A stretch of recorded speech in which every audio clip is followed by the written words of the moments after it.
مصطفیٰ جان رحمت پہ لاکھوں کروڑوں اربوں درود السلام۔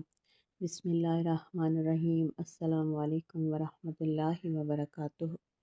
میرے تمام سننے والے، اللہ تعالیٰ آپ سب کے اخلاص کو قبول فرمائے اور اللہ تعالیٰ آپ کے علم و عمل میں برکت عطا فرمائے اور ضیاء القرآن کے اس مبارک سفر کو ہمارے لیے صدقہ جاریہ بنا دے، آمین یا رب العالمین۔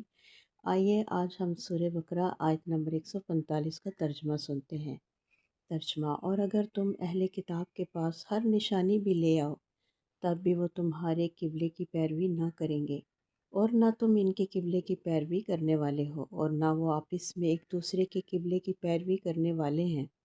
اور اے نبی صلی اللہ علیہ وآلہ وسلم، اگر آپ علم آ جانے کے بعد بھی ان کی خواہشات کی پیروی کریں تو یقیناً آپ ظالموں میں سے ہو جائیں گے۔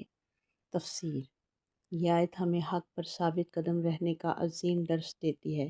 اللہ تعالیٰ اپنے محبوب صلی اللہ علیہ وآلہ وسلم کو بتا رہے ہیں کہ ہر دلیل دینے کے باوجود کچھ لوگ ماننے والے نہیں ہوتے۔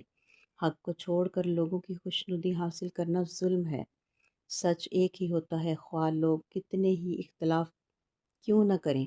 یہ آیت ہمیں سکھاتی ہے کہ حق اکثریت سے نہیں، اللہ کے حکم سے پہچانا جاتا ہے۔ آج ہم نے سیکھا کہ حق پر ہو تو تنہا ہونے سے نہ گھبراؤ، لوگوں کی مرضی نہیں اللہ کی رضا کو معیار بناؤ۔ علم آ جانے کے بعد خواہش نفس کے پیچھے جانا دل کو اندھا کر دیتا ہے۔ ثابت قدمی ہی مومن کی اصل پہچان ہے۔ حدیث مبارکہ صلی اللہ علیہ وآلہ وسلم: جو شخص اللہ کی رضا کے لیے لوگوں کی ناراضگی مول لیتا ہے، اللہ اس سے راضی ہو جاتا ہے اور لوگوں کو بھی اس سے راضی کر دیتا ہے۔ سنن ترمذی۔ یہ حدیث ہمیں بتاتی ہے کہ حق پر ڈٹے رہنے والا کبھی خسارے میں نہیں رہتا۔